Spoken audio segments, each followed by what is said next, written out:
ચાલો recording on કરી દીધું છે. મંગલાચરણથી શરૂઆત કરીએ. ઓમ નમો ભગવતે વાસુદેવાય. ઓમ નમો ભગવતે વાસુદેવાય. ઓમ નમો ભગવતે વાસુદેવાય. ઓમ અજ્ઞાનતિમિરાન્ધસ્ય જ્ઞાનંજનશલાકયા ચક્ષુરુન્મિલિतं येन તસ્मै શ્રી ગુરુવે નમઃ. શ્રી ચૈતન્ય મનોભીષ્ટં સ્થાપિतं येन ભૂતલે સ્વયં રૂપં કદા મह्यं દદાતિ स्वपदान्तिकं. वन्देऽहं श्रीगुरु श्रीयुतपदकमलं श्रीगुरून् वैष्णवानं च श्रीरूपं साग्रजातं सगण रघुनाथान्वितं तं सजीवं साद्वैतं सावधूतं परिजनसहितं श्रीकृष्ण चैतन्य देवं श्री राधा कृष्ण पादान सगण ललिता श्री विशाखान्विताश्च. हे कृष्ण करुणा सिंधु दीनबंधु जगतपते गोपेश गोपिका कांत राधा कांत नमस्तुते. तप्त कांचन गौरांगी श्री राधे वृंदावनेश्वरी वृषभानुसुते देवी प्रणमामि हरिप्रिये. वाञ्छाकल्पतरुभ्यश्च कृपा सिन्धुभ्यः च पतितानां पावनेभ्यो वैष्णवेभ्यो नमो नमः. नमो विष्णुपादाय कृष्णपृष्ठाय भूतले श्रीमते भक्तिवेदांत स्वामी निति नामिने.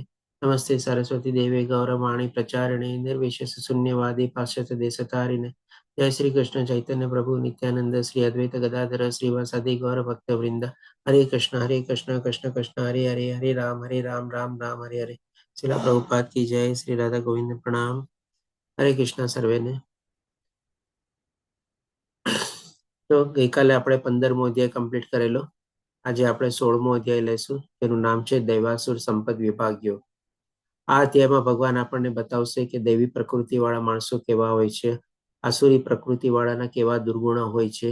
અને ભગવાન આપણને બહુ ડિટેલમાં આપણે કહી શકીએ કે 5માંથી લઈને આપણને 20મા શ્લોક સુધી આપણને એટલે કે 15 શ્લોકમાં બતાવે છે કે ભાઈ આસુરી પ્રકૃતિવાળા માણસોની મનોદશા કેવી હોય છે, કેવી મનસ્થિતિ હોય છે, કેવી વિચારો કરે છે, કેવા પ્રક્રિયામાં એ લોકો પરોવાય છે અને એનું પરિણામ શું આવે છે. ભગવાન આપણને આ બધું ડિટેલમાં એટલા માટે બતાવે છે કારણ કે આપણે અત્યારે કળિયુગમાં જીવીએ છીએ અને આપણે આપણા આજુબાજુમાં ઘણા બધા આવા માણસોના સંગાતમાં આવતા હોઈએ. તો જેમ કીધું એ પ્રમાણે આ અધ્યાય કોઈ અર્જુનના પ્રશ્નથી શરૂ નથી થતો, પણ ભગવાન શ્રી કૃષ્ણ સૌથી પહેલા આપણને પહેલા, બીજા અને ત્રીજા 3 શ્લોકમાં આપણને દૈવી ગુણો વિશે પહેલા બતાવે છે. અને આ દૈવી ગુણો ભગવાન આપણને ટોટલ 26 દૈવી ગુણો બતાવે છે આ 3 શ્લોકમાં. તો આપણે એક એક કરીને લઈ લઈએ, સંક્ષિપ્તમાં સમજી લઈએ. અને જેમ કીધું એ પ્રમાણે આપણે જ્યારે લેવલ 2માં આગળ વધીએ છીએ ત્યારે આના ઉપર આપણે બહુ ડિટેલ ચર્ચા કરીને આપણે કહીએ છીએ કે એક એક ગુણ ક્યાં ક્યાં વર્ણમાં એપ્લાય થાય છે, દરેકે દરેક ગુણની ખાસિયત શું છે, દરેકે દરેક ગુણને આપણે કેવી રીતે આચરણમાં મૂકી શકીએ, એના સંદર્ભમાં અલગ અલગ આપણે બધા દાખલાઓને બધું લઈએ છીએ. પણ અહીંયા આપણે સંક્ષિપ્તમાં આપણે જોઈએ કે 26 ગુણ દૈવી ગુણો જે ભગવાન બતાવે છે એ શું છે. આપણે તો પૂર્ણ પુરુષોત્તમ પરમેશ્વર બોલ્યા, હે ભરતપુત્ર, નિર્ભયતા. આપણે એક એક કરીને થોડું એનું શોર્ટ ડિસ્ક્રિપ્શન લઈને પછી આપણે આગળ વધશું. નિર્ભયતા એટલે કે કોઈ જાતનો ભય નહીં, ડર નહીં, અથવા તો અભય થઈ જવું, નિર્ભય થાવ રહેવું. તો આ નિર્ભયતા ક્યારે આવે આપણને? એમાં માટે કહી શકીએ કે આપણે સૌથી પહેલા 2 ચીજની આવશ્યકતા છે. કે ભાઈ સૌથી પહેલા જ્યારે આપણને ભગવાનમાં પૂરેપૂરી આસ્થા, વિશ્વાસ અને શ્રદ્ધા હોય અને આપણે માનીએ કે ભગવાન હર સમય આપણી સાથે છે એવી અનુભૂતિ લઈને ચાલીએ, ત્યારે આપણને છે ને આપણા નિર્ભયતા ગુણ કેળવવામાં આપણે આગળ વધી શકીએ. જે ખુશી માતાજી આપણો એન્ડ છે, શું કહે છો? Co-host આપજો ને પ્રભુજી. શું કહે છો માતાજી? Co-host આપજો ને. હા, સમજાણું નહીં કે Co-host આપજો ને અચ્છા, પ્રભુજી. કોસ્ટ આપો. અચ્છા કોસ્ટ. આપણે 4 જણા કોસ્ટ છે. શું આપણે? બરોબર, ચાલો માતાજી આપી દીધું છે આપણે. ખુશી માતાજી કોસ્ટ બી. તો નિર્ભયતા એટલે કે ભાઈ જ્યારે આપણને ભગવાનમાં પૂરેપૂરો આસ્થા, વિશ્વાસ, શ્રદ્ધા હોય, આપણે ભગવાનમાં પૂરા માનતા હોઈએ, ભગવાનની આપણે અનુભૂતિની સાથે આપણે ચાલતા હોઈએ કે બધું ચીજ ભગવાન થકી, ભગવાન દ્વારા અને ભગવાનથી જ થયેલું છે. દરેક ચીજમાં આપણે ભગવાનની મોજૂદગી સમજીએ, ભગવાનની અનુભૂતિ સમજીએ, ત્યારે આપણામાં નિર્ભયતા ગુણ કહી શકીએ કે આપણે આસ્તે આસ્તે આમાં આવી શકીએ. આના સંદર્ભમાં આપણે જેમ કે દાખલો લઈએ, એક નાનું બાળક હોય તમારે, કે જેને માની લો હજી પાપા પગલે કરીને ચાલતા શીખતું હોય તમારે, અને એ એના મા બાપ સાથે બધી જગ્યાએ સાથે રહેતો હોય, ચાલતો હોય. હવે એ બાળકને એના મા બાપ ઉપર કેટલો બધો વિશ્વાસ અને શ્રદ્ધા હોય તમારે, કેટલો બધો એના ઉપર ભરોસો હોય બાળકને.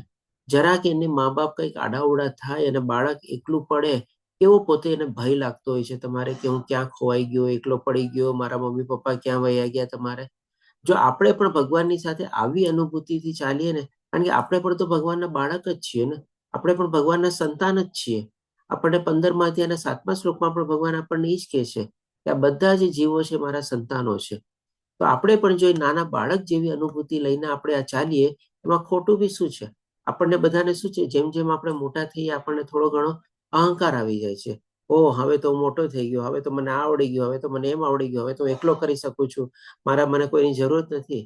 પણ આ બધામાં આપણે ભગવાનને પણ સાથે આપણે ભૂલી જઈએ છીએ. જો આપણે ભગવાનને ન ભૂલીએ ને, અને એ નાના બાળકની જેમ જ આપણે ભગવાન ઉપર પૂરેપૂરો એવો આસ્થા, વિશ્વાસ, શ્રદ્ધા રાખીને ચાલીએ આખી જિંદગી, તો કહી શકીએ કે ભાઈ આપણને નિર્ભયતા આપણને કેળવવામાં બહુ મોટો આપણને ફાયદો થાય. બાકી નહીં તો આ કળિયુગમાં આપણે પડે આપણે કહી શકીએ ને ડરથી આપણે હોઈએ છીએ તમારે ઘેરાયેલા. શું થશે, કાલે શું થશે, કેવી રીતે થશે, આ કામ થશે કે નહીં, ઓલો મળશે કે નહીં, વાં જઈશ તો મારું કામ પતશે કે નહીં. કેટલાય બધા ભયોથી આપણે ઘેરાયેલા હોય છે. અને એમાં કંઈક ને કંઈક આપણી ઈચ્છા પ્રમાણે ન થયું, આપણા ધાયરા પ્રમાણે ન થયું અને આખું ઉલટું થયું તમારે, તો ચિંતા આવી પડે છે તમારે. જો મેં તો આટલું બધું કર્યું, કઈ થયું જ નહીં, તમારે હવે શું થશે, હવે તો આમ થઈ ગયું. પણ ભગવાન ઉપર એટલો ભરોસો રાખવાનો કે જે થાય છે બધું ભગવાનની મરજીથી થાય છે. ભગવાન બધું સારું જ કરે છે. આજે જેમ કે નાનો બાળક હોય તો મા બાપ જે કાંઈ પણ કરતા હોય એ બાળક માટે સારી રીતે જ કરતા હોય ને. તમારે બાળકને કોઈ રીતે નુકસાન ન પહોંચાડે, બાળકનું હંમેશા પૂરેપૂરું રક્ષણ રાખીને ચાલતા હોય મા બાપ લોકો. તો પછી બાળકને એના મા બાપ ઉપર ત્યારે જ એટલો વિશ્વાસ અને શ્રદ્ધા બેસે છે. અને એટલો વિશ્વાસ અને શ્રદ્ધાના પ્રતાપે મા બાપ પણ જાણે છે કે આ બાળક તો કઈ એકલું જ કરી નહીં શકે, ચાલો મારે જ એની સાર સંભાળને બધું લેવાની છે. તો પછી આપણે પણ જો એટલો જ ભરોસો રાખીએ તો ભગવાન પણ આપણે એટલી જ સાર સંભાળ લેવાની છે અને આપણે એકદમ નિર્ભય થઈ શકીએ આપણે. પછી ભગવાન કહે છે આત્મશુદ્ધિ. આત્મશુદ્ધિ એટલે કે શું ભી, આપણી જે આત્મા જે બધા ભૌતિક દુનિયાના મોહ માયાને આકર્ષણથી બધી જે ઘેરાયેલી છે એ બધા આવરણોને આપણે દૂર કરવાના છે બધા. એટલે કે વિરક્તિ કેળવવાની છે. જેમ ભગવાન આપણને ગઈકાલે 15મા અધ્યાયના 3જા અને 4થા શ્લોકમાં બતાવ્યું કે વિરક્તિના શસ્ત્ર વડે આ સુદળ મૂળવાળા વૃક્ષને આપણે કાપવાનું છે. એટલે કે આ મોહ માયાના ગાઢ રૂપી જંગલને આપણે કાપીને આપણે આત્મશુદ્ધિ કરવાની છે અને વધારે ને વધારે આત્મજ્ઞાન આપણે કેળવવાનું છે, અથવા તો આધ્યાત્મિક જ્ઞાન કેળવવાનું છે. જેટલું આધ્યાત્મિક જ્ઞાન કેળવશું એટલી આપણી આત્માની શુદ્ધિ થશે.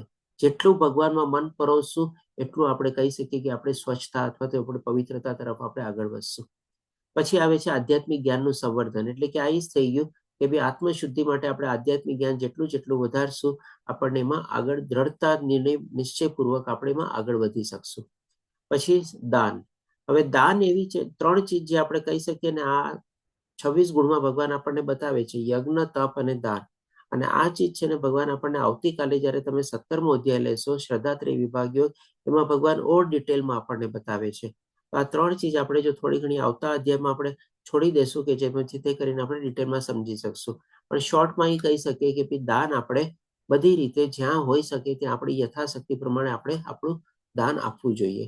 અને દાનના સંદર્ભમાં આપણે કઈક માન્યતા લઈને બેઠા હોઈએ છીએ કે ભાઈ પૈસા હોય, દ્રવ્ય હોય તો જ આપણે દાન કરી શકીએ, અથવા તો મારી હજી જરૂરિયાત પૂરી નથી થતી ત્યાં હું કેવી રીતે દાન પણ બધું કરું.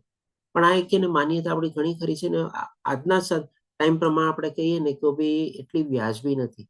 આપણે ઘણી બધી બીજી રીતે પણ છે ને પૈસા વગર, દ્રવ્ય વગર પણ દાન આપી શકીએ છીએ. સમયનું દાન છે, જ્ઞાનનું દાન છે, કોઈની સાથે 2 સારા શબ્દોથી આપણે વાતો કરવી, કોઈકને સારી દોરવણી આપી, કોઈકને સારું શિક્ષણ આપવું, આ બધું પણ દાન છે. અને એ બધું દાન છે ને દ્રવ્ય દાન કરતા જોવા જઈએ ને તો ઘણું મોટું દાન છે. આપણે સમયનું દાન કઈ ઓછું દાન નથી. બધા પાસે સરખો સમય છે, પણ આપણે થોડોક સમય પણ કોઈકના માટે કાઢીને આપણે ફાળવીએ ને એ સમય પાછો ક્યારેય આપણને મળવાનો નથી. આજે કોઈકને આપણે દ્રવ્ય આપશું તો એ દ્રવ્ય તો પાછું એને મળી બી જશે, ચાલી ગયો. પણ સમય તો એકવાર કોઈને આપી દીધો કોઈને પાછું નથી મળવાનો. સમયનું દાન છે, જ્ઞાનનું દાન છે, આ બધા બહુ સારા મોટા દાન છે. એટલે કે બને ત્યાં સુધી આપણે યજ્ઞ, તપ અને દાન આપણે અવશ્ય કરવા જ જોઈએ. પછી આત્મસંયમ. આત્મસંયમ એટલે કે શું ભાઈ, આપણે આપણા પોતાના સ્વ સાથે જોડાવાની આપણે કોશિશ કરવાની છે. આપણે અત્યારે શું છે, ભૌતિક દુનિયાના મોહ માયાના આકર્ષણમાં આપણે એટલા બધા એમાં ગૂંચવાયેલા છીએ કે આપણે પોતાની જાતને જ આપણે ભૂલી ગયા છે કે ભાઈ આપણે કોણ છીએ, ક્યાંથી આવ્યા છે, આપણને પોતાને જ ખબર રહેતી તમારે. તો આત્મસંયમ એટલે કે આપણે પોતાની ઓળખ બનાવવાની છે અને આપણી ઓળખ એ છે કે આપણે ભગવાનના દિવ્ય અંશ તરીકે એ આત્મા આપણે છીએ. આપણી ઓળખ આ ખાલી શરીર નથી, ખાલી આપણો ભૌતિક રીતે દેખાવ નથી, ભૌતિક રીતે આપણું જ્ઞાન નથી, ભૌતિક રીતે આપણી ડિગ્રીઓ નથી, ભૌતિક રીતે આપણી ધન સંપત્તિ નથી. આ બધી આપણી કોઈ ઓળખ નથી. પણ આપણી સાચી ઓળખ કેવી, આપણે પોતે ભગવાનના અંશ તરીકે આત્મા છીએ, દિવ્ય આત્મા છીએ આપણે. એ આત્મસંયમ એટલે કે આપણે કેળવવાનો છે. વધારે ને વધારે આપણે આત્માને, આપણે પોતાના સ્વને ઓળખીને આપણે એની સાથે પ્રવૃત્ત થવાનું છે. યજ્ઞપરાયણતા, જેમ કીધું ને કે ભાઈ યજ્ઞ, તપ અને દાન આપણે થોડુંક આવતીકાલે ડિટેલમાં સમજશું. આનંદ સાગર પ્રભુજી આપણે ડિટેલમાં સમજાવશે. યજ્ઞપરાયણતા એટલે કે શું? ભાઈ સંક્ષિપ્તમાં લઈ લઈએ કે ભાઈ જેટલું થાય એટલું આપણે ભગવાનના નામ, રૂપ, લીલા એ બધામાં આપણે પ્રવૃત્ત થવાનું. કથાઓ એ છે ને કે ભગવાનના કળિયુગમાં ભગવાનના નામ, રૂપ, ગુણ, લીલા, ધામ, તીરથ બધું સરખું છે. કોઈમાં કોઈ તફાવત નથી, કોઈ ભેદ નથી. આપણે ભગવાનનું નામ લેશું એ પણ આપણો યજ્ઞ છે. તમારે ભગવાનની લીલાઓ સાંભળશું એ પણ યજ્ઞ છે. ભગવાનનું કીર્તન કરશું એ પણ આપણે યજ્ઞ છે. અત્યારે આપણે ભગવાનની કથા અને ભગવાનના વિશેનું જ્ઞાન આપણે મેળવવાની કોશિશ કરીએ છીએ, પણ આપણો એ જાતનો યજ્ઞ જ છે આપણે. અને કળિયુગમાં આ નામ યજ્ઞ, જાપ યજ્ઞ સૌથી મોટો છે. પછી વેદ ધ્યાન એટલે કે ભાઈ બને ત્યાં સુધી આપણે આપણા શાસ્ત્રોને પઠન કરવાની આપણે કોશિશ કરવાની છે. જેમ કીધું ને, આપણી પાસે સમય નથી, આપણે વેદોના સારી રીતે સમજી પણ નથી શકવાના. પણ જો ખાલી શોર્ટમાં આપણે લઈએ ને તો એક ભગવદ્ ગીતા છે, ભાગવતમ છે, ચૈતન્ય ચરિતામૃત છે. આ ત્રણ જો પણ આપણે સમજી લેશું ને, આમાં બધો વેદો આવી ગયો તમારે. ઇવન આપણે જયારે ગઈકાલે 15મો અધ્યાય લીધો ત્યારે 15મા અધ્યાયમાં ભગવાને શું કીધું હતું? બધા આખા વેદોનો સારાંશ શું છે? તો કે ભાઈ મને જાણવાનું. અને જે મને જાણી લે છે એ મારી સંશય રહિત થઈને મારી ભક્તિમાં પ્રવૃત્ત થઈ જાય છે. આ જ તો બધું વેદ આપણને કહે છે.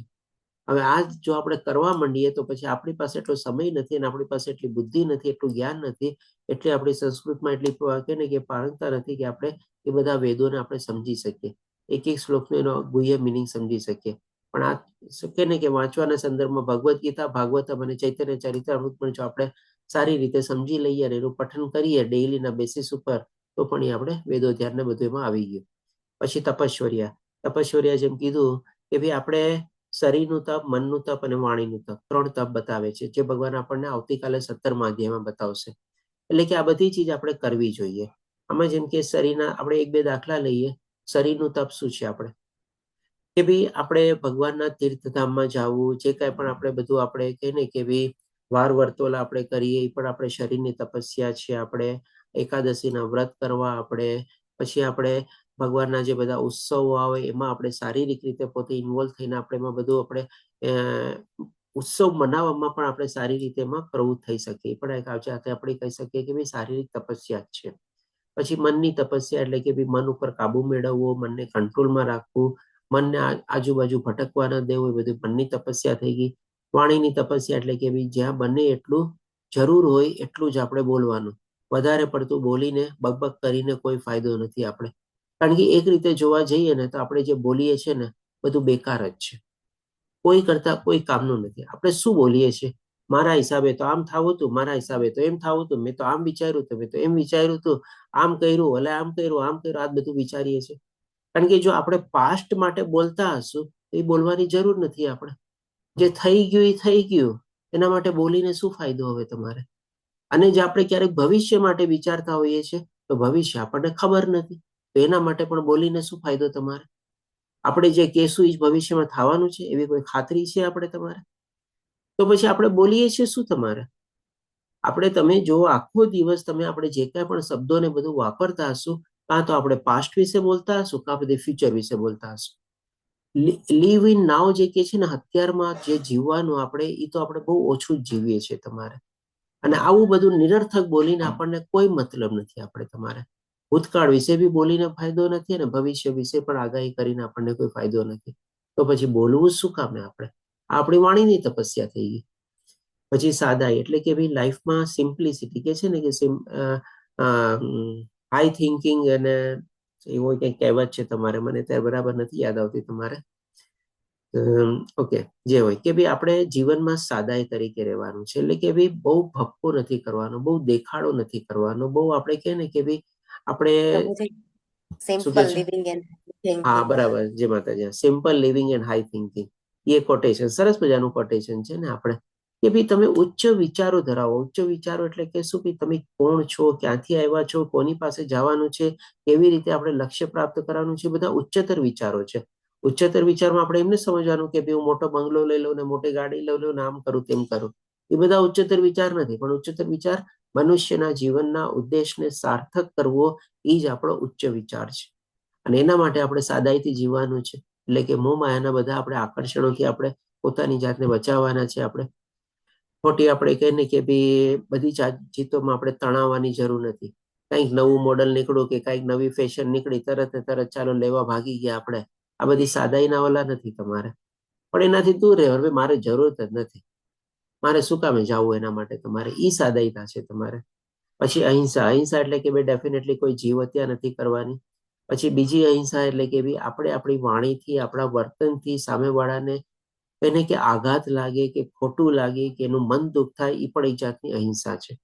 સાચો વૈષ્ણવ જે આપણે કહીએ ને કે ભાઈ કોઈની આપણે છે ને નિંદા ન કરે. તમારે આપણે ઓલું નરસિંહ મહેતાનું પણ ભજન છે ને તમારે, વૈષ્ણવ જન તો તેને કહીએ પર નિંદા ન કરે તેની.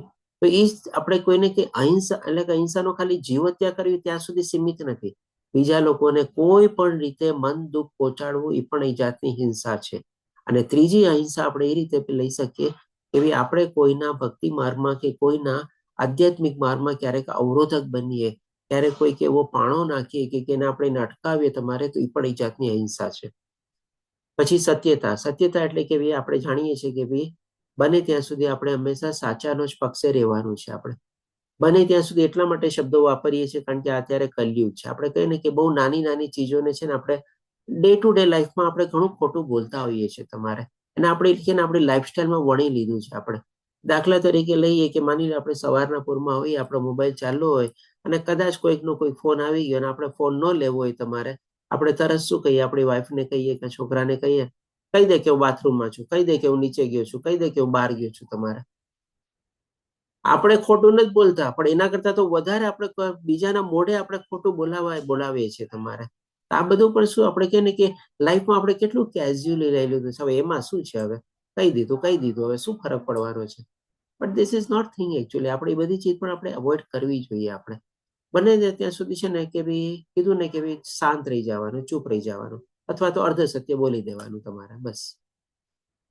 પછી આપણે આવે છે કે ભાઈ ક્રોધ વિહીનતા. ક્રોધ તો આપણે જાણી ગયા હતા. બીજા અધ્યાયમાં ભગવાન આપણને 62 અને 63 શ્લોકમાં બતાવ્યું હતું કે ભાઈ ક્રોધ ક્યાંથી ઉદ્ભવે છે અને એનું પરિણામ શું આવે છે. એટલા માટે આપણે કહીએ છીએ ને કે ભાઈ વિનાશ કાળે વિપરીત બુદ્ધિ. આપણે તો જ્યારે પણ આપણે ક્રોધ આવે છે ત્યારે આપણી બુદ્ધિ ઉપર આપણે કાબુ ગુમાવી દઈએ છીએ. ભગવાન શ્રી કૃષ્ણ જ આપણને કીધેલું છે. આપણે બને ત્યાં સુધી આપણે ક્રોધ ઉપર પૂરેપૂરો કાબુ મેળવવો જોઈએ. અને એક બીજી રીતે એ પણ છે કારણ કે આ જ અધ્યાયમાં છે ને ભગવાન આપણને નરકના 3 દ્વાર બતાવશે. અને 3 દ્વારમાંથી છે ને એક દ્વાર ક્રોધ છે. આપણે એટલે કે ક્રોધ ઉપર કાબુ મેળવવો તો બહુ જ જરૂરી છે તમારે. અને જો આધ્યાત્મિક માર્ગમાં આગળ વધવું હોય ને તો આપણે કહી શકીએ કે આપણે આ કળિયુગમાં પણ આપણે જોઈએ છીએ ઘણા લોકોને બહુ જલ્દી ક્રોધ આવી જાય છે, ગુસ્સો આવી જાય છે. નાની નાની વાતમાં ગુસ્સે થઈ જાય, એક્સાઇટ થઈ જાય, ચીડચિડાય થઈ જાય તમારે. આ બધી ચીજ છે ને આપણને પોતાને જ અવરોધ કરે છે. ક્રોધ એકચ્યુઅલી આપણે કહીએ ને કે જલતો કોલસો છે ને પોતાના હાથમાં ઉપાડીને બીજાના ઉપર ફેંકવા જેવું છે. હવે જલતો કોલસો તમે પેલા પોતે ઉપાડો તમારે, તો પેલા કોણ દાજે? તમે જ દાજો ને. પછી તમે જયારે ફેંકો બીજા ઉપર, એને તો વાગવું હોય ત્યારે વાગે અને જે થવું હોય થાય, પણ પેલા તો દાઈજા તો તમે જ ને. તો ક્રોધ પણ એવું જ છે. ક્રોધ કરશું ને પેલા આપણને જ દજાડશે તમારે, આપણને જ નુકસાન પહોંચાડશે. બીજાને તો જયારે જવું હશે ત્યારે થશે. આમાં કોઈ ફાયદો નથી ક્રોધ કરીને, આપણે કહી શકીએ. પછી ત્યાગ. ત્યાગ એટલે કે ભાઈ આમાં બધી ચીજો આપણે છોડવાની, એને કેવી અનાસક્તિ કેળવવાની આપણે કોશિશ કરવાની છે. જેટલી જલ્દી આપણે ભૌતિક વસ્તુઓનો ત્યાગ કરશું એટલી જલ્દી આપણે છે ને આપણી આધ્યાત્મિક પ્રગતિ સ્પીડ પકડશે, આપણે કહી શકીએ. આમાં 2 રીતે આપણને ફાયદો થાય છે. એક માની લો ભૌતિક ચીજને આપણે એક ચીજને રિપ્લેસ કરી, એનો ત્યાગ કર્યો, એને છોડી અને એની સાથે કોઈક આધ્યાત્મિક ચીજ આપણે એમાં જોડી તો આપણને બમણો બેનિફિટ મળ્યો, આપણે કહી શકીએ. એક છૂટી ગયું અને બીજું સારી ચીજ આપણને મળી ગઈ તમારે. તો બને ત્યાં સુધી લાઈફમાં એક સ્ટેજ એવો જ આવવો જોઈએ તમારે. એટલા જ માટે તો આપણે વર્ણ વ્યવસ્થા બી બનાવવામાં આવેલી છે કે ભાઈ બધી ચીજો આપણે છોડવી જોઈએ. મારા દીકરાની વહુ આવી જાય, મારા દીકરાનું પારણું બંધાઈ જાય, એને ત્યાં હું મારા દીકરા પોત્ર પોત્રીને રમાડીને જાઓ, આ બધી ઈચ્છા શું છે? મારે આટલું ભેગું કરવું છે, આટલું આના માટે મૂકીને જવું છે. આ બધું શું મરે ત્યાં સુધી આપણે આવી જ ઈચ્છાઓ કેળવશું તમારે, તો ક્યારે આપણે ત્યાગ કેળવશું તમારે? પછી શાંતિ. શાંતિ એટલે કે શું? મનની શાંતિ. આપણે કહે ને કે શરીરને સુખ જોવે, મનને શાંતિ જોવે અને આપણી આત્માને આનંદ જોવે. એટલે સત્ય ચિત્ત આનંદરૂપ જોવે તમારે. તો મનની શાંતિ ક્યારે મળી શકે આપણને? જ્યારે આપણે મન ઉપર કાબુ મેળવ્યો હોય ત્યારે જ ને. ભગવાને 6ઠ્ઠા અધ્યાયમાં જ આપણને કીધું છે, જો મન ઉપર કાબુ મેળવીએ તો આપણો મિત્ર છે, અને મિત્રની સાથે રહીએ તો આપણને કેવું શાંતિમય લાગે. અને જો મન ઉપર કાબુ ન મળીએ તો આપણો દુશ્મન છે, અને દુશ્મન આપણી સાથે આજુબાજુ ભટકતો હોય આપણને કેવી અશાંતિ લાગે તમારે. તો આ મન ઉપર કાબુ મેળવવાથી જ આપણને શાંતિ મળી શકે છે. છિંદ્રાના વેસણમાં અરુચિ એટલે કે ભાઈ શું છે કે ભાઈ આપણે પારકી પંચાયત નહીં કરવાની, આપણા પોતાના કામથી કામ, મતલબથી મતલબ આપણે રાખવાનું. એટલે કે આનો મતલબ શું છે કે ભાઈ એક તો બીજાના પ્રત્યે આપણે કોઈ ટીકા ટિપ્પણી પણ નહીં કરવાની, બીજા કોઈની નિંદા નહીં કરવાની, અથવા તો આપણે સાંભળવાની પણ નહીં. જેમ ઓલા ગાંધીજીના 3 બંદર હતા તમારે હતા ને, એવી રીતે છે આના જેવું, કે ખોટું સાંભળવું નહીં, ખોટું બોલવું નહીં, ખોટું જોવું નહીં તમારે, અથવા તો ખોટું અને ખરાબ બંને તમે લઈ શકો. કે ભાઈ બીજા લોકોના આપણને ચર્ચા, મેં તમને કીધું ને કે બોલવાનું જ ઓછું, એવી રીતે આમાં સાંભળવાનું પણ ઓછું જ આવી જાય છે આપણે. પછી જીવ માત્ર પર દયા. જીવ માત્ર એટલે કે ભાઈ જેમ આપણે ભગવાન આપણને બતાવ્યું છે કે ભાઈ બધા જીવ ભગવાનના અંશ છે તમારે. તો જ્યારે આ ચિત્તનું આપણે આધ્યાત્મિક જ્ઞાન મેળવી લઈએ, એટલે કે ભાઈ બધામાં ભગવાનના અંશ સમજીએ આપણે, ખાલી મનુષ્યમાં નહીં, પણ ઇવન હાથી, ઘોડા, ગધેડા, કૂતરા બધામાં ભગવાને રહેલો એ જ આત્મા છે તમારે. તો એ બધા ઉપર આપણે દયાભાવ રાખવાની છે, કરુણા ભાવના રાખવાની છે, બધા ઉપર આપણે એને કે મૈત્રી ભાવથી વર્તવાનું છે આપણે. પછી નિર્લોભીપણું. ભગવાન જે 3 નરકના દ્વાર બતાવે છે આ અધ્યાયમાં, એમાં જેમ પહેલા કીધું કે ક્રોધ, અને એવી રીતે ભગવાન બીજું આપણને બતાવે છે લોભ. તો આ જે નિર્લોભીપણું એટલે કે બહુ લાલચી નથી બનવાનું. હવે આ જે બધા છે ભગવાન 26 ગુણો બતાવે છે ને, એવું જરૂરી નથી કે 26 બધા છે ને ઇન્ડિપેન્ડન્ટ છે. આજે હું તમને જસ્ટ એક એક્ઝામ્પલ તરીકે, લિંક તરીકે બતાવું. આજે તમે જો ત્યાગ ભાવના તમારી કેળવી હોય તમારે, તો પછી તમારા લોભિયાપણું ઓટોમેટિકલી વયું જાય તમારે. અને જો તમે તમારું લોભિયાપણા ઉપર અટકેલા હો તમારે, તો પછી ત્યાગ ભાવના વિકસે જ નહીં તમારી. એટલે કે બધા છે ને એકબીજાની સાથે ઇન્ટરકનેક્ટેડ અને ઇન્ટરલિંક છે તમારે. એક ચીજ વધારશો, બીજી ચીજ ઘટશે. આધ્યાત્મિક અને સારી ચીજ વધારશો, ખોટી અને ભૌતિક ચીજ તમારી ઘટશે તમારે. એવી રીતે બધી આમ જોડાયેલી છે ઘણી બધી ચીજો આપણે કહી શકીએ. આમાં જેમ કે આપણે ક્રોધવિહીનતા. હવે ક્રોધવિહીનતા પણ શેની સાથે? જેમ કે મનની શાંતિ સાથે આપણે કહી શકીએ કે જોડાયેલી છે તમારે, સાદાઈની સાથે જોડાયેલી છે, અને ઘણી બધી ચીજ સાથે જોડાયેલી તમારે છે તમારે. કોઈ ચીજ બારમાં માર્કેટમાં નીકળી, લોકોએ તમને આવીને કીધું, તમે કહો ભાઈ ના ભાઈ મારે જરૂર નથી, મારી પાસે જે છે બરાબર છે. તમારી સાદાઈ બી આવી ગઈ તમારે, અને એ તમે એમાં પ્રવૃત્ત ન થયા, એટલે કે ક્રોધ ઉદ્ભવવાનો કોઈ સવાલ જ ન આવ્યો તમારે. પછી ભગવાન કહે છે આપણને સૌમ્યતા. સૌમ્યતા એટલે કે શું ભાઈ? સોબરનેસ. એટલે કે ભાઈ આ આપણે કહી શકીએ કે ભાઈ આજના યુગમાં અત્યારે જેમ યંગસ્ટર લોકો છે ને, એની સાથે થોડું ઘણું આ સંપર્કમાં આપણે લઈ શકીએ આપણે, કે ભાઈ પહેરવેશ છે, બોલવા ચાલવાનો વ્યવહાર છે, વડીલો પ્રત્યે આદર છે, લોકલાજ છે, શરમ છે, કેવા પહેરવેશ પહેરવા, આ બધું ચીજ છે ને એમાં કવર થઈ શકે તમારે. જ્યારે કોઈ વડીલ હોય આપણી સામે, તો એની સામે કેવી રીતે આપણે બોલવું, કેવી રીતે એને આદર આપવો, કેવી રીતે એની વાતને આપણે સન્માનિત કરવી, કેવી રીતે એને વાતને આપણે નહીં કાપવાની તમારે. ભલે લોકો કે ખોટા હોય, આપણે એનાથી ડિસએગ્રી થતા હોય, તો પણ તરત ને તરત આજકાલ શું બધા યંગસ્ટર લોકો એની વાત કાપી નાખે. તમને તો કઈ ખબર નથી પડતી, તમે તો આજે વાત કરો છો એકદમ બેઝલેસ છે તમારે, આમાં કોઈ તથ્ય જ નથી, એવી રીતે આમ વાતને આમ ઉડાવે ને કાપી નાખે, તો એક અપમાનજનક છે તમારે. તો એ પણ આપણે એના ઉપર કાબુ રહેવું જોઈએ. પહેરવેશ એવો રહેવો જોઈએ કે ભાઈ આપણું ઓછું અંગ પ્રદર્શન થાય. આ બધું સૌમ્યતામાં આવી જાય. પછી લજ્જા એટલે કે થોડી ઘણી લાજ શરમ આપણે કેળવવાની હોય છે વડીલોને બધાની સામે. પછી નિશ્ચય એટલે કે આપણે આધ્યાત્મિક માર્ગમાં જે કાંઈ પણ આપણે નિર્ણય લઈએ ને, એ નિર્ણય આપણે એના ઉપર દ્રઢતાપૂર્વક આપણે આગળ વધવાની કોશિશ કરવાની. એ આપણી નિશ્ચયતા દેખાડે છે. અને તેજ. તેજ એટલે કે શું? શાઇન, અથવા તો ચમકવું તમારે. તો આ એના સંદર્ભમાં ભગવાન આપણને કહે છે કે જો દરેકે દરેક વ્યક્તિ પાસે છે ને કંઈક ને કંઈક એનામાં લાક્ષણિકતા હોય, કંઈક ને કંઈક એના સ્ટ્રોંગ પોઈન્ટ હોય તમારે, અને કંઈક ને કંઈક એમાં ઓછું બી હોય તમારે. નો બડી ઇઝ પરફેક્ટ તમારે. તો ભગવાન અહીં આપણને કહે છે કે તમારામાં જે સારી ચીજ છે, તમારામાં જેમાં પ્રભુત્વતા છે, જેમાં તમે એક્સપર્ટ છો, એમાં તમે ઓર ખીલો તમારે. આજે જેમ કે માની લો કોઈકને કોઈ, આજે એક્ઝામ્પલ તરીકે લઈએ કે કોઈકને માળા જપ કરવામાં બહુ સરસ મજાનું મન લાગતું હોય ને ઇન્ટરેસ્ટ હોય તમારે, તો દિવસની કેટલી માળા કરતા હોય છે. આપણી સાથે એક પ્રભુજી હતા, તમારે દિવસની 64 માળા કરે બોલો તમારે, અને એ ગમે તમારે, એની એમાં એક્સપર્ટાઇઝ છે તમારે. આજે કોઈકને કોઈ શાસ્ત્રોના અધ્યયનમાં એમાં હોય તમારે, કોઈકને શીખવવામાં એવી રીતે ઇન્ટરેસ્ટ હોય તમારે. એટલે કે જે કાંઈ પણ તમારી જે સારી ક્વોલિટીઝ હોય, તમે એને પહેલા પારખો અને એને તમે સારી રીતે પ્રસ્તુત કરો તમારે. એ થઈ ગયું આપણે તેજ. પછી ક્ષમા. ક્ષમા એટલે કે શું ભાઈ? ડેફિનેટલી બધાને માફ કરવાનું, આપણા દુશ્મનને પણ માફ કરી દેવાનું. કે છે ને કે જિંદગીમાં આપણે જ્યારે જીવ છોડીએ ને ત્યારે ઘણીવાર મેં જોયા છે, એવા વ્યક્તિ હોય છે કે જ્યારે એને કોઈક બનાવ એની સાથે બનેલો હોય અને એને છે ને સંકલ્પ લીધેલો હોય, આજ પછી હું વ્યક્તિનું કોઈ દી મોઢું નહીં જોઉં, આજ પછી એના ગામમાં કોઈ દી પગ નહીં મૂકું તમારે. તો આવી વેર ભાવના લઈને પોતાનો જીવ છોડવો શું સારી ચીજ છે તમારે?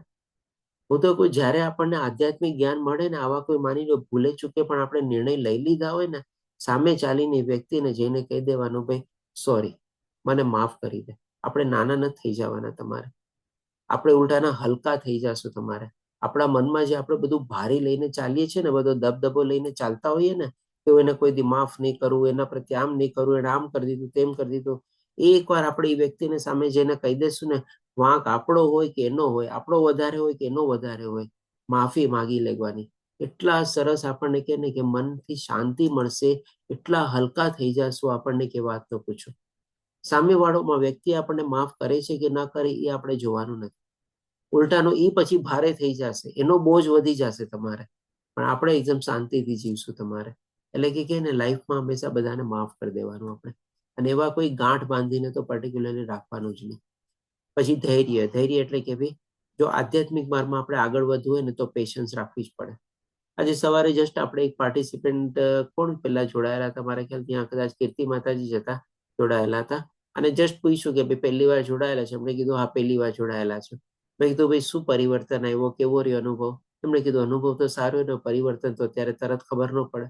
તો ડેફિનેટલી ધૈર્ય આપણે જાળવવું પડે ને. રાતોરાત આપણામાં કે છે કે ભાઈ ન થઈ શકે બધું તમારે. ઉતાવળે આંબા ન પાકે. આપણે બધી ચીજમાં ધૈર્ય રાખવી પડે. અને આપણે આધ્યાત્મિક માર્ગમાં તો બહુ જ ધૈર્ય રાખવી પડે, બહુ જ પેશન્સ રાખવું પડે. કારણ કે આપણે જરાક એમાં એક ડગલું પણ વધશું ને, સૌથી પહેલો પ્રોબ્લેમ તો આપણને છે ને આપણા ઘરમાંથી જ આવશે. શું નવું નવું આ બધું શરૂ કર્યું છે હવે તમારે? માળા જપવાનું ને ભોગ ધરવાનું ને આપણા બધા ક્લાસ લેવાના ને બધું ક્વિઝ સોલ્વ કરવાનું ને આ બધું શું છે તારા? બધા શું નાટક શરૂ થયા છે તમારે? પહેલો આપણને ક્યાંથી બધી કમેન્ટ આવશે તમારે? જો આમાં જ આપણે ચકી જશું તમારે, તો પછી ક્યાંથી આપણે આગળ વધશું? એટલે કે બહુ ધૈર્યથી શાંતિપૂર્વક આપણે આમાં આગળ વધવાનું હોય છે. પવિત્રતા. પવિત્રતા એટલે કે ભાઈ આંતરિક પવિત્રતા અને બાહ્ય પવિત્રતા બંને આવી ગઈ. આંતરિક પવિત્રતા એટલે શું કે ભાઈ આપણે મનમાં કોઈ ખોટા વિચારો નહીં. આપણે કહીએ છીએ હંમેશા પોઝિટિવ થિંકિંગ કરવાનું, પણ કેટલું કરી શકીએ છીએ આપણે? તો એ ત્યારે જ થઈ શકે જ્યારે જેમ જેમ આપણે ભગવાનમાં આપણે પૂરેપૂરા આપણે પ્રવૃત્ત થઈએ, ભક્તિમાં પ્રવૃત્ત થઈએ, આધ્યાત્મિક જ્ઞાનમાં આગળ વધીએ, ત્યારે જ છે ને આપણે આ બધી આંતરિક પવિત્રતા થાય છે. જેમ કે પવિત્રતા અને આત્મશુદ્ધિ બંને તમે કનેક્ટ કરી શકો. પછી આવે છે ઈર્ષાથી મુક્તિ. ઈર્ષાથી મુક્તિ આપણે કહી શકીએ કે આ કળિયુગમાં આપણે દંભ અને ઈર્ષા એટલે કે દેખાડો અને એકબીજાની આપણે અદેખાઈ કરવી તમારે બહુ જ મોટામાં મોટો દોષ છે આપણે. તો ઈર્ષા કરીને, એકબીજાની અદેખાઈ કરીને એ બધાથી પણ આપણને કોઈ લાભ થતો નથી. એટલે કે ઈર્ષાથી આપણે સંપૂર્ણ રીતે પણ મુક્તિ કેળવવી જોઈએ. જેમ ક્રોધથી આપણે મુક્તિ મેળવવા માટે પ્રયત્ન કરીએ છીએ, એવી રીતે ઈર્ષાથી પણ આપણે મુક્તિ માટે આ પ્રયાસ કરવા જોઈએ. અને માનની ઈચ્છાથી મુક્તિ એટલે કે ભાઈ માન છે ને, માન અને અપમાન શું છે? જેમ ભગવાને આપણને બીજા અધ્યાયમાં કીધેલું છે, માન, અપમાન, સુખ, દુઃખ, સારું, ખરાબ, આ બધા શું છે? એક પ્રમાણે વાતાવરણ અથવા તો મોસમ ચેન્જ થાય પ્રમાણે થવાનું જ છે તમારે. આજે માની લો કોઈ આપણું અપમાન કરીને વયું બી ગયું, તમારે શું ફરક પડવાનો છે આપણને? એને કોનું અપમાન કર્યું તમારે? તો કે આપણા ભૌતિક આપણે કંઈ બોલ્યા હશું એનું આપણને અપમાન કર્યું હશે. આપણે કોઈ રીતે વૈરતા હશું તો એની સામે આપણને રિએક્ટ કર્યા હશે, એ રીતે અપમાન કર્યું હશે. તો જે કાંઈ પણ ક્રિયા જે બધી થાય છે ભૌતિક જ છે ને.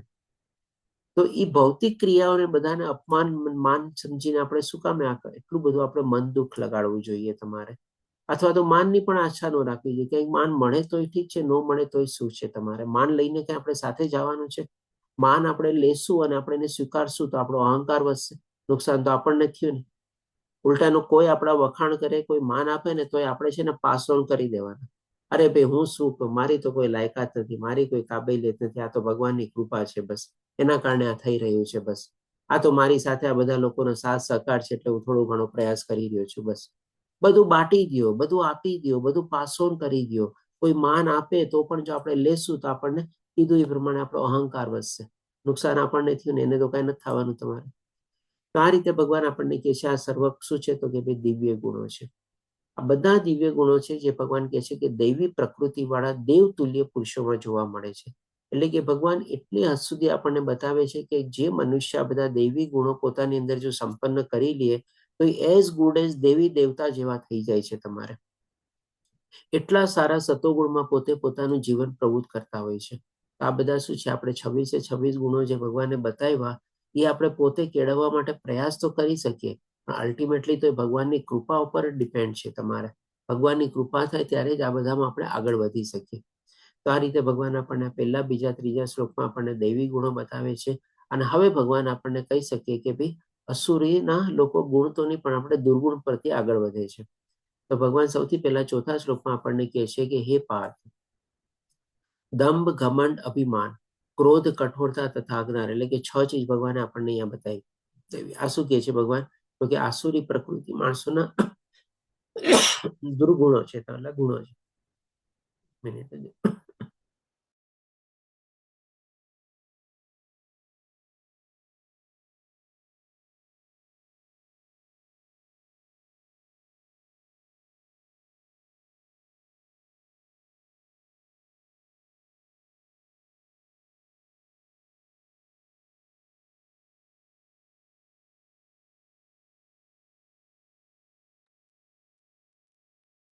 સોરી,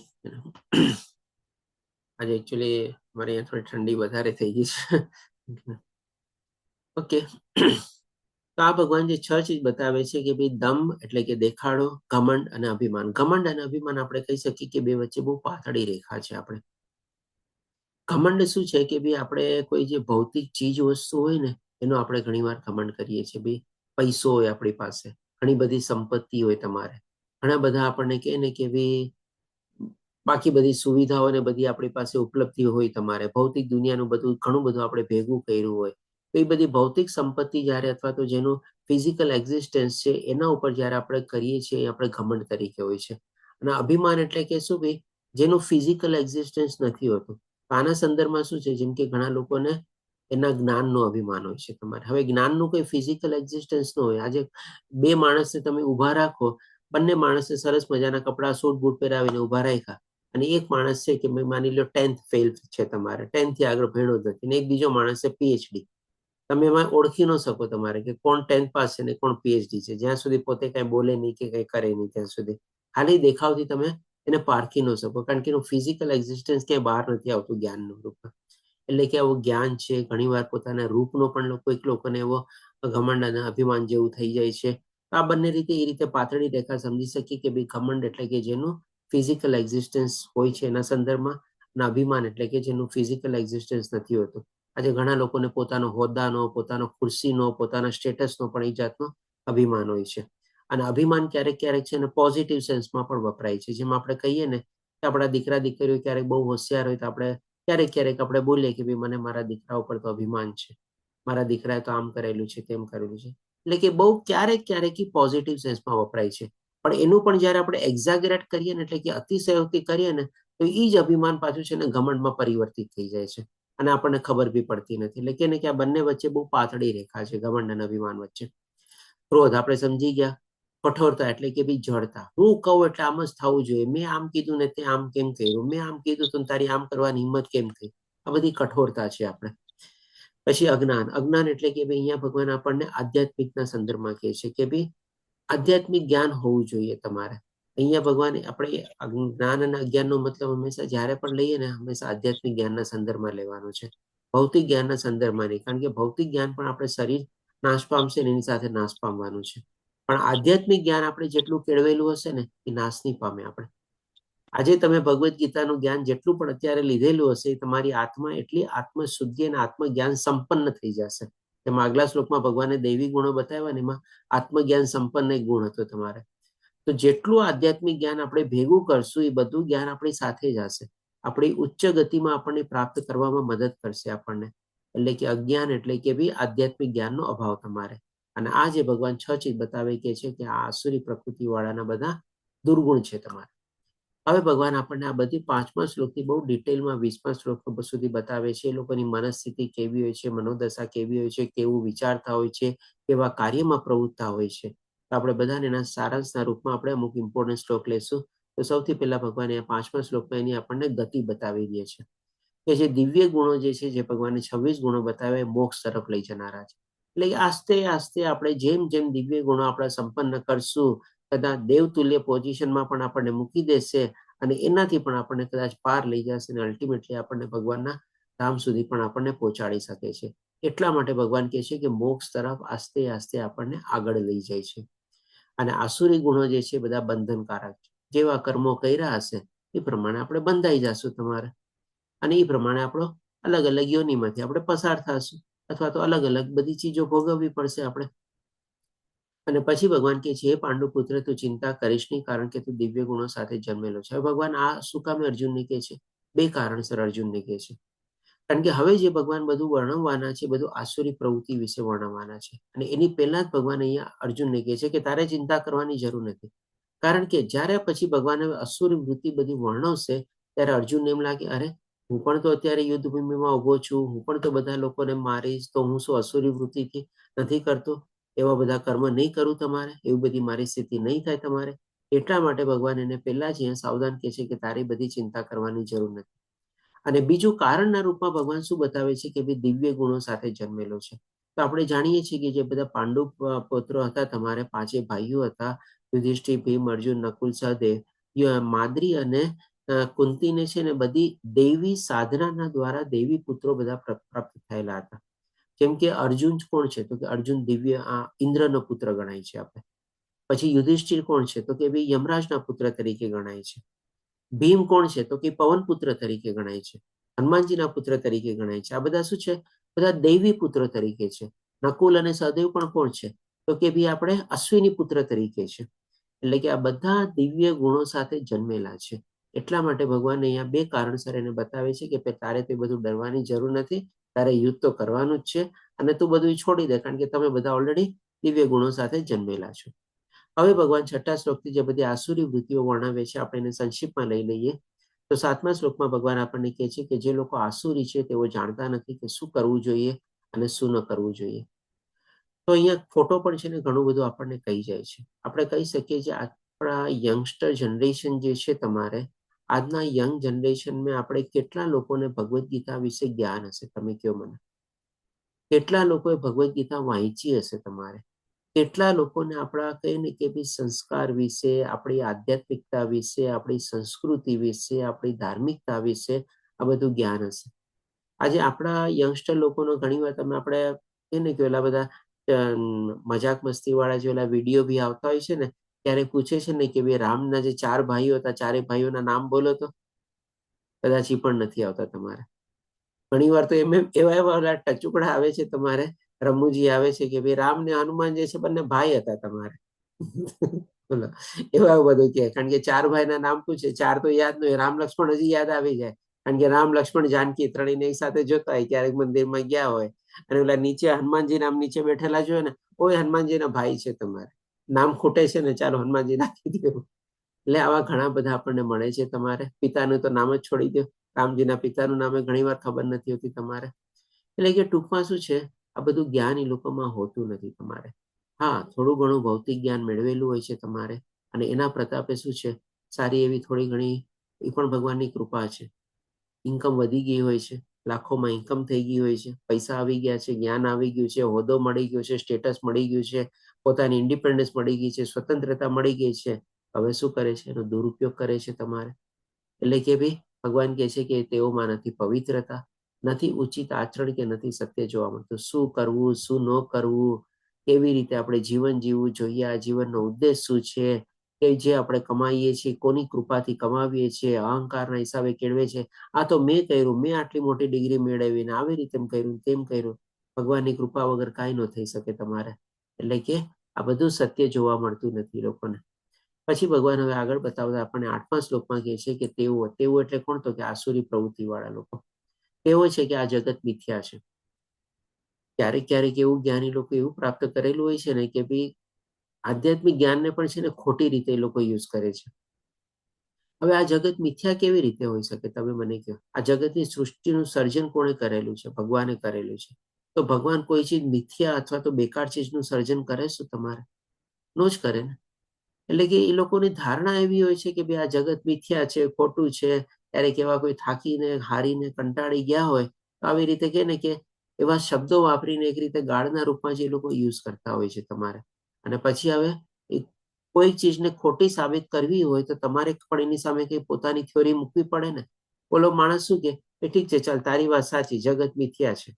તો ભાઈ શું છે તો કે મને હવે તું આ જગત જે છે એનું શું છે, કોણ આધાર છે, શું છે, કેવી રીતે છે? તો હવે લોકો પોતાની થિયોરી શું ચલાવે છે તો એ કે છે કે ભાઈ તેનો કોઈ આધાર નથી. ભગવાને પોતે આપણને 7મા અધ્યાયમાં કીધેલું છે કે આ બધું મારા આધારે રહેલું છે. તો કેવી રીતે માની શકીએ? પછી કે છે એનું નિયમન કરનાર કોઈ ભગવાન નથી. ભગવાને 9મા અધ્યાયમાં આપણને કીધેલું છે કે બધી ચીજ જે છે મારી આ ભૌતિક પ્રકૃતિની જે બધી શક્તિઓ છે એના દ્વારા એનું નિયમન થાય છે, ત્રિગુણી માયા દ્વારા. તો કેવી રીતે આપણે માની શકીએ કે બધું ઓટોમેટિક છે? એટલા માટે હવે એ લોકો પોતાની થિયોરી ચલાવવા માટે શું કરે છે તો કે તેમનું કહેવું છે કે તે કામેચ્છાથી ઉત્પન્ન થયેલું છે. એટલે કે ખાલી કામ અને વાસના જ એની પાછળનો આધાર છે. આ જગત જે આગળ વધી રહ્યું છે એનો બેઝ શું છે તો કે પુરુષ અને સ્ત્રીનો સંયોગ અને કામ અને વાસના જે છે એની પાછળ એના દ્વારા જ આ જગત આખું આગળ વધી રહ્યું છે. અને એટલા જ માટે કે છે એવી રીતે ઉત્પન્ન થયેલું છે અને કામ સિવાય તેનું બીજું કોઈ કારણ નથી. ખાલી જો કામ સિવાય જો બીજું કોઈ કારણ ન હોય તમારે, આ જગતમાં ઘણી બધી ચીજો એવી થાય છે કે જેની આપણે કામની સાથે તો સંપર્ક પણ ન કરી શકીએ તમારે. જસ્ટ એક દાખલા તરીકે લઈએ આપણે, આજની તારીખમાં ઘણા એવા દંપતીઓ હોય છે તમારે કે જેને કહે ને કે ભાઈ અનેક પ્રયાસોને બધું કરેલા હોય પણ એ લોકોને સંતાન પ્રાપ્તિ અથવા સંતાન સુખ પ્રાપ્ત નથી થતું. નો જ થાય. કારણ કે જો ભગવાનની કૃપા ન હોય તમારે ત્યાં સુધી સંતાન પ્રાપ્ત કરવું છે ને ખાલી કામ અથવા તો સંયોગ કરવો અથવા તો એકબીજાને આપણે પ્રવૃત્ત થઈને આપણે એમાં જોડાઈ જવું, એનાથી સંતાન પ્રાપ્તિ નથી થતી. આપણે ઘણી બધું સાયન્સે પણ એવા બધા કૃત્રિમ ઉપચારો કરેલા છે, ઓલા IVF કયો કે ટેસ્ટ ટ્યુબ બેબી કયો, એ બધા ઉપચારો પણ તમે એનું સક્સેસ રેશિયો તમે જોવા જાવ તો કેટલો ઓછો છે તમારે. એટલે કે ભાઈ આ લોકોનું પણ જે બોલવાની જે પ્રક્રિયા છે અસુરો લોકોની, એ પણ આપણે કહે ને કે તથ્ય વગરની છે, કોઈ બેઝલેસ છે તમારે. કારણ કે આ બધી ચીજ પણ આપણે કોઈ સાબિતીના રૂપમાં આપણે ન લઈ શકીએ. કારણ કે એ લોકોનું કેવું એમ જ છે કે કામ સિવાય બીજું કઈ છે જ નહીં. એટલે તમારે એટલે કે ટૂંકમાં ખાઓ પીઓ અને મોજ કરો, બસ બીજું કાંઈ જગતમાં છે જ નહીં તમારે. તો that is not the essence of human life. આપણા મનુષ્ય જીવનનો ઉદ્દેશ છે જ નહીં તમારે ખાવું પીવું ને મોજ કરવું. રાધર આપણે તો બધું છોડવાનો, ત્યાગ કરવાનો, વિરક્તિ કેળવવાની છે આપણે. પછી ભગવાન આપણને આગળ વધતા બતાવે છે 11 અને 12મા શ્લોકમાં એ લોકોને મનસ્થિતિ વિશે આપણને બતાવે છે કે તેઓ એવો વિશ્વાસ ધરાવે છે કે ઇન્દ્રિયોની તૃપ્તિ એ જ માનવ સભ્યતાની મુખ્ય જરૂરિયાત છે. એટલે કે જેમ કીધું ને, ખાઓ પીઓ ને મોજ કરવો અને જેટલી બને એટલી ઇન્દ્રિય તૃપ્તિને તમે સંતુષ્ટ કરો, એમાં તમારી સફળતા છે, એમાં તમે તમારો જીવનનો ઉદ્દેશ પ્રાપ્ત કરેલો છે. એ જ એ લોકો સમજે છે તમારે. અને એ રીતે અંતકાળ સુધી તેમને અપાર ચિંતા રહે છે. શું કામે ચિંતા રહે છે? કારણ કે આ ઇન્દ્રિય તૃપ્તિ જે છે એ કોઈ દી થવાની જ નથી. તમને ખ્યાલ હોય તો 3જો અધ્યાય જયારે તમે કવર કર્યો હશે ત્યારે અર્જુન પ્રશ્ન પૂછે છે કે ભાઈ માણસ ન ચાહતા હોવા છતાં પણ પાપ કર્મમાં શું કામે પ્રવૃત્ત થાય છે? એના સંદર્ભમાં ભગવાન જવાબ શું આપે છે તો કે ભાઈ આનું કારણ શું છે તો કે ભાઈ કામ અથવા તો ઈચ્છા છે. અને કામ અથવા ઈચ્છા જે છે કોઈ દી તૃપ્તિ થવા નથી. કે ને કે ભાઈ સળગતી અગ્નિ જેવું છે. હવે એ સળગતી અગ્નિમાં તમે ઘી હોમો અથવા તો કોઈ પેટ્રોલ કે ઘાસલેટ કે કંઈ તમે હોમો તો એ ઘી તો ઓર વધારે જ પ્રજ્વલિત થાય ને. એ ઘી અગ્નિ કોઈ દી શાંત પડે તમારે? ન પડે. તો એવી જ રીતે આપણી અંદરમાં જે કામેચ્છા પ્રગટે છે અથવા તો કોઈ પણ જાતની ઈચ્છા પ્રગટે છે, એક જાતની અગ્નિ પ્રગટી તમારે. હવે એ અગ્નિ તો પ્રગટી, હવે એની ઈચ્છાની તમે પૂર્તિ કરી તમારે. એટલે કે તમે એમાં ઘાસલેટ નાખ્યું, તમે એમાં ઘી હોયમું, તો હવે એ અગ્નિ તો ઓર પ્રજ્વલિત થવાની છે ને. એક ઈચ્છા પૂરી થઈ, બીજી ઈચ્છા થઈ, ત્રીજી થઈ, પૂરી ચોથી તમારે. અને જેટલી ઈચ્છાઓ આપણે પૂર્તિ કરવામાં આગળ ને આગળ વધશું, આપણને ચિંતા અને ટેન્શન રહેવાની જ છે તમારે. કારણ કે બધી ઈચ્છા તો આપણા મરજી પ્રમાણે પૂરી નથી થવાની. બધી ઈચ્છા આપણા સમય પ્રમાણે પૂરી નથી થવાની. બધી ઈચ્છા આપણને જેટલી જોઈતી હોય એટલી પૂરી નથી થવાની. તો બધી ચિંતા તો રહેવાની જ છે, ટેન્શન રહેવાની જ છે. એટલા જ માટે ભગવાન કહે છે કે અંતકાળ સુધી આપણને, જ્યાં સુધી આપણે ઇન્દ્રિય તૃપ્તિને સંતુષ્ટ કરતા રહેશું અથવા તો અગ્નિમાં ઘી હોયમે રાખશું, ત્યાં સુધી આપણને કોઈ દી શાંતિ મળવાની જ નથી. આપણે પછી ભગવાન કહે છે કે તેઓ લક્ષાવધિ ચિંતાઓની જાળમાં બંધાયેલી, લક્ષાવધિ એટલે કે પોતાના ગોલ અને જે ટાર્ગેટ બનાવે છે ને. હમણાં જેમ કે આ જાન્યુઆરી મહિનો શરૂ થયો, ઘણા લોકો પોતપોતાના રિઝોલ્યુશન બનાવતા હોય. મારા આ વર્ષનો આ ગોલ છે, આ વર્ષનો આ ટાર્ગેટ છે, મારે તો આમ કરવું છે, એમ કરવું છે તમારે. આ બધું લક્ષાવધિ તમારે. એટલે કે એની ચિંતાઓ અને બધા ટાર્ગેટ છે ને, તો કે બધા ભૌતિક દુનિયાના ટાર્ગેટ તમારે. કોઈ આધ્યાત્મિક ટાર્ગેટ બનાવ્યા તમારે? આજે દાખલા રૂપે લઈએ, જે ભગવાન આપણને 26 ગુણો બતાવ્યા, આજે જેમ કે વર્ષના 52 અઠવાડિયા હોય તમારે, હવે તમે એક એક ગુણ ઉપર જો 2 અઠવાડિયા પ્રયાસ કરશો ને તો તમારા 52 અઠવાડિયા થઈ ગયા. એક આખું વર્ષ તમે 26 ગુણ પર તમે પ્રયાસ કર્યા. આપણું કામ જ છે, આપણે પ્રયાસ કરવાના છે અને ભગવાનની કૃપાની આપણે રાહ જોવાની છે. અને આ ચીજ જો તમે 2, 3, 4 વર્ષ સુધી તમે કન્ટિન્યુઅસલી કરતા રહેશો ને, હું તમને પાક્કો 100% ગેરંટી આપું છું કે તમારું આખું લાઈફસ્ટાઈલ અથવા તમારી જીવનશૈલી અથવા તમારા લાઈફ આખી ચેન્જ થઈ જશે તમારે. આજ આખું તમે તમારું કેલેન્ડર બનાવશો ને કે દર 2 અઠવાડિયે મારે એક એક ગુણ ઉપર પ્રયાસ કરવા છે, મારે એફર્ટ આપવા છે, મારે મહેનત કરવી છે, મારે કંઈક ને કંઈક એમાં આગળ વધવા માટે કંઈક કરવું છે તમારે. એ વર્ષના અંતે તમે જોજો તમારા જીવનમાં કેટલો બદલાવ આવ્યો. અને એ જ ચીજ તમે જો 2 વર્ષ, 3 વર્ષ, 4 વર્ષ, 5 વર્ષ સુધી જો કરતા હશો, પછી તમે જોજો કે 5 વર્ષ પહેલા હું કેવો હતો, હું કેવી હતી ને અત્યારે કેવો છું તમારે. આ હું એમને નથી બોલતો તમારે. જ્યારથી 2020ના ક્લાસ શરૂ થયા ને તમારે, ત્યારથી છે ને હું મારા પોતાના ઉપર અત્યારે ઇમ્પ્લિમેન્ટ કરું છું. જેમ કે અત્યારે આ જાન્યુઆરી મહિનો શરૂ થયો તમારે, તો સૌથી પહેલું તમારે જે હતું 1 તારીખથી લઈને 15 તારીખનું રિઝોલ્યુશન જ હતું કે ભાઈ આપણે નિર્ભયતા કેળવવા માટે આગળ વધવાનું છે. 5 વર્ષથી આપણે કરીએ છીએ તમારે. હવે બીજું આવશે તમારે આત્મ શુદ્ધિ તમારી ઉપર. એ રીતે આપણે એમાં આગળ વધવાનું 15 થી 30 તારીખ દિવસ સુધી પર. એટલે કે આવા લક્ષ્ય જો આપણે બનાવીએ આપણી લાઈફમાં, તો તમે વિચારો તમારી લાઈફમાં તમારો કેટલો ચેન્જ આવી શકે. 2-5 વર્ષ, હું તો કહું છું 2-5 વર્ષ નહીં, 1 વર્ષ ખાલી કરીને જો આ વર્ષ 2026 અને 26ના અંતમાં જોજો તમારામાં કેટલો ચેન્જ આવશે તમારે. આ રીતે ભગવાન કહે છે કે આવી લક્ષ્યાવિધિ ચિંતાઓની જાળમાં બંધાયેલા રહીને અને કામ તથા ક્રોધમાં ડૂબેલા રહીને ઇન્દ્રિય તૃપ્તિ માટે અનૈતિક સાધનો દ્વારા ધન સંગ્રહ કરે છે. શું કામ એ ધન સંગ્રહ કરે છે? કારણ કે કળિયુગમાં એ લોકો જાણે છે કે મારી બધી ઈચ્છાની પૂર્તિ કરવાનો પાછળનો સોર્સ શું છે? તો કે પૈસો હશે ને મારી પાસે, હું બધું કરી શકીશ. કે છે ને પૈસા દ્વારા હું બધું પ્રાપ્ત કરી લઈશ તમારે. એકચ્યુઅલી જો કલયુગ બરાબર છે, પૈસો જરૂરી છે, પણ પૈસો છે ને આપણે ભગવાનને રિપ્લેસ નથી કરી શકતો. એટલે કહેવાય છે ને કે ભાઈ પૈસા ખુદા હૈ લેકિન ખુદા સે કમ હે તમારે. એટલે કે પૈસો ભગવાન નથી, પૈસો પરમેશ્વર નથી તમારે. પૈસો જરૂરી છે, બરાબર છે. ઇવન આધ્યાત્મિક માર્ગમાં જો આપણે સારી રીતે એને કેળવીએ અને આગળ વધારીએ તો પણ આપણને ઘણી બધી ફાયદો કરાવી શકે છે. પછી ભગવાન આપણને 21મા શ્લોકમાં અહીંયા બતાવે છે કે આ નરકના 3 દ્વાર છે. એટલે જેમ પહેલા કીધું ને, આ અધ્યાયમાં ભગવાન આપણને નરકના 3 દ્વાર બતાવે છે. તો ક્યાં 3 દ્વાર? તો કે ભાઈ કામ, ક્રોધ અને લોભ. કામ એટલે ઈચ્છા અને કામ એટલે વાસના, બંને ચીજ એમાં આવી ગઈ તમારે. અને ક્રોધ એટલે ગુસ્સો અને લોભ એટલે કે લાલચ. એટલે કે ભાઈ આ ચીજ જેટલી આપણે આમાં આગળ વધેલા હશું એ આપણને નરક તરફ આપણને ખસેડે છે તમારે. નરક તરફ આપણે વધારે ને વધારે આપણે આગળ વધી રહ્યા છીએ. અને એક રીતે જો જોવા જઈએ તો આ કામમાંથી છે ને ક્રોધ અને લોભ ઉદ્ભવે છે. કારણ કે જો કામ અથવા ઈચ્છા કરી આપણને અને જો આપણી સંતોષ થઈ તમારે, તો આપણને વધારે ઓર લાલચ જાગશે તમારે. હજી મેળવી લો, હજી પ્રાપ્ત કરી લો. અને જો એમાં આપણે સફળ ન થયા તો આપણને ક્રોધ ઉદ્ભવશે. શું કામ એ ન થયું? મેં તો બધું કર્યું, ઓલે આમ કર્યું એટલે આમ ન થયું, આ આમ કર્યું એટલે આમ ન થયું. તમારે ઈર્ષ્યા ઉદ્ભવશે એમાંથી. એટલે કે કામના છે ને આ બંને પુત્ર છે તમારે, આપણે કહી શકીએ, ક્રોધ અને લોભ. પણ જો આપણે શરૂઆતમાં કામ ઉપર જ કાબુ મેળવી લઈએ તો પછી આપણને આ ક્રોધ અને લોભ ઉપર કાબુ મેળવવામાં પછી બહુ ઓછો પ્રયાસ અથવા મહેનત કરવી પડે. અને એટલા જ માટે ભગવાન કહે છે કે દરેક શાણા મનુષ્ય તેમનો ત્યાગ કરવો જોઈએ. એટલે કે કામ અથવા ઈચ્છાઓનો ત્યાગ કરવો જોઈએ. કારણ કે તેમનાથી આત્માનું પતન થાય છે. એટલે કે જેમ જેમ વધારે આપણે ઇન્દ્રિય તૃપ્તિમાં પ્રવૃત્તશું અને એમાં જ પરોવાયેલા રહેશું, તો આપણને કહી શકીએ કે ભાઈ આપણે આધ્યાત્મિક માર્ગમાં આગળ નહીં વધી શકીએ, અથવા તો આપણી આત્માને આપણે ભગવાનના ધામ સુધી આપણે નહીં પહોંચાડી શકીએ. કદાચ નીચલી યોનિમાં અથવા તો નરક લોકમાં જ આપણે જન્મ લેવો પડશે. એટલા માટે ભગવાન કહે છે કે એનું આત્માનું પતન કરે છે. જેમ ગઈકાલે આપણે 15મા અધ્યાયમાં સમજ્યા ને કે 2 પ્રકારના જીવ છે, એક ચ્યુત અને એક અચ્યુત. એટલે કે ચ્યુત એટલે કે પતનશીલ. તો એવી રીતે પતનશીલ થાય છે કે જેવા કર્મો, જેવી વિચારધારણા, જેવી મનસ્થિતિ, જેવી ઈચ્છાઓ આપણે કેળવીએ, એ બધું જો તમોગુણી હોય તો આપણું પતન થાય છે. પછી ભગવાન આપણને બતાવે છે 22મા શ્લોકમાં આપણને કહે છે કે હે કુંતી પુત્ર, જે મનુષ્ય નરકના 3 દ્વારોથી બચી ગયેલો છે. એટલે કે ભાઈ આપણે પણ પોતાની જાતને નરકના 3 દ્વારથી બચાવવાની કોશિશ કરવાની છે. તે આત્મ સાક્ષાત્કાર માટે કલ્યાણકારી કાર્ય કરે છે અને પછી ક્રમશ પરમગતિ પામે છે.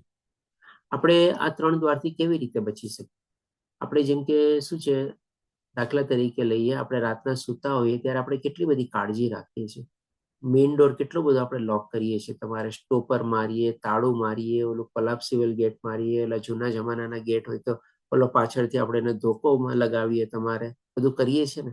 આ બધું શેના માટે આપણે કરીએ છીએ?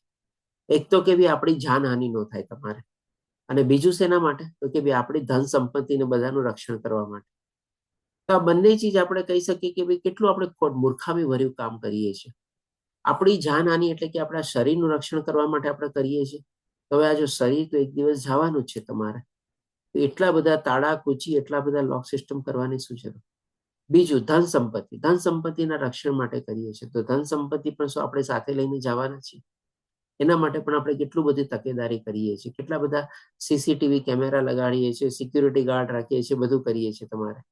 પણ અહીંયા જે ભગવાન આપણને કહે છે, જો આ 3 ચીજથી આપણે પોતાને બચાવીએ તમારે, તો એના પ્રત્યે આપણે કેટલું ધ્યાન આપીએ છીએ?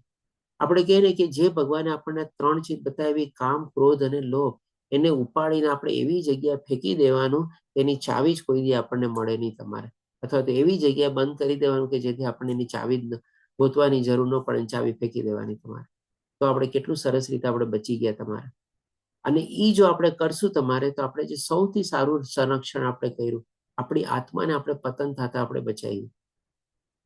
આપણા શરીરનું રક્ષણ તો આપણે કરવાની કઈ જરૂરત જ નથી, ભગવાન છે ને આપણી સાથે. જો ભગવાન ઉપર એટલો ભરોસો હશે તો આ બધું કેને નિર્ભયતાને બધું ઓટોમેટિકલી આવશે જ આપણને. આ ચોરી, લૂંટફાટ, આ થઈ જાય, તે થઈ જાય, એ બધાથી શું આપણે ડરવાની જરૂર છે તમારે?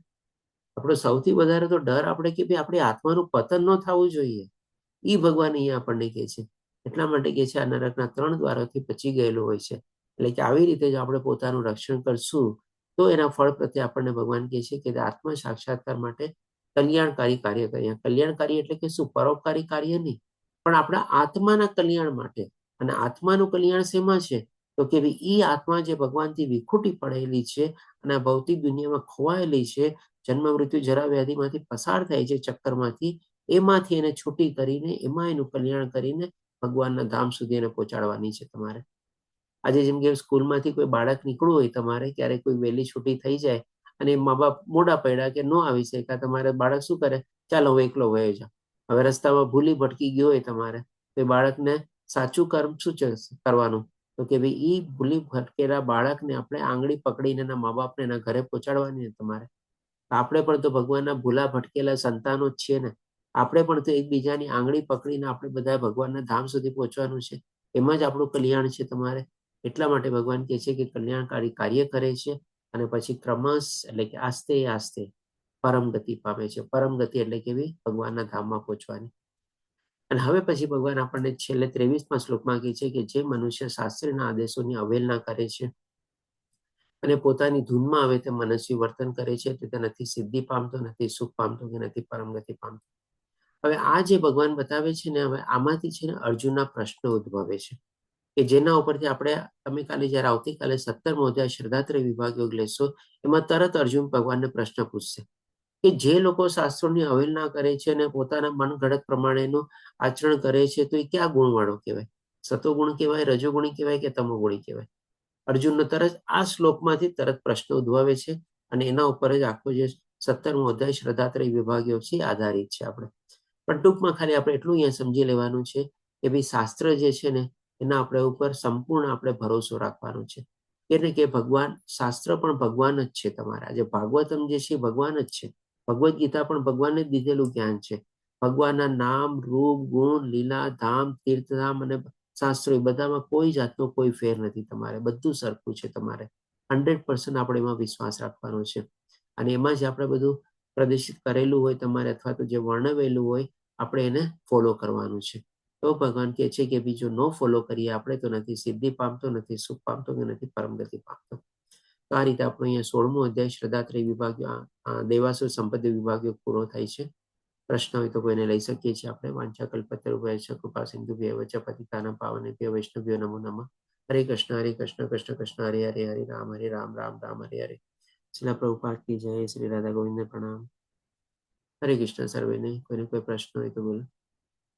હરે કૃષ્ણ પ્રભુજી, દંડવત પ્રણામ. દંડવત પ્રણામ હરે પ્રભુજી. કૃષ્ણ પ્રભુજી. હરે કૃષ્ણ. જી પાયલ માતાજી બોલો. આપણા હરે કૃષ્ણ પ્રભુજી. હરે કૃષ્ણ. હરે કૃષ્ણ પ્રભુજી, મેં મારો નંબર છે ને ચેટ બોક્સમાં મૂક્યો છે. આજનું રેકોર્ડિંગ આ નંબર પર મોકલી દેજો પ્રભુજી. માતાજી, હું આપણા ગુજરાતી ચેનલમાં જ અપલોડ કરી દઈશ. હા પ્રભુજી, વાંધો નહીં. પાયલ માતાજી, આપણો એડ્રેસ છે, બોલો ને શું કહો છો? હા, હરે કૃષ્ણ પ્રભુજી, આપને કાલે કોઈ માતાજી પર પ્રશ્ન પૂછતા હતા ને કે આપને સટો ગુણમાં છે કે રજો ગુણમાં છે તેવી આપણને કેવી રીતે ખબર પડે, તો તમે એનો શું આન્સર આપ્યો તો એ મને ફરી કોને, કારણ કે કાલે મારું નેટવર્ક જતું રહ્યું હતું. ઓકે માતાજી, જો સતોગુણમાં છે કે રજોગુણમાં છે એના ટેસ્ટના હિસાબે ભગવાન આપણને છે ને 14મા અધ્યાયમાં બતાવે છે કે ભાઈ આપણે આપણો ગુણ કેવી રીતે પારખવો.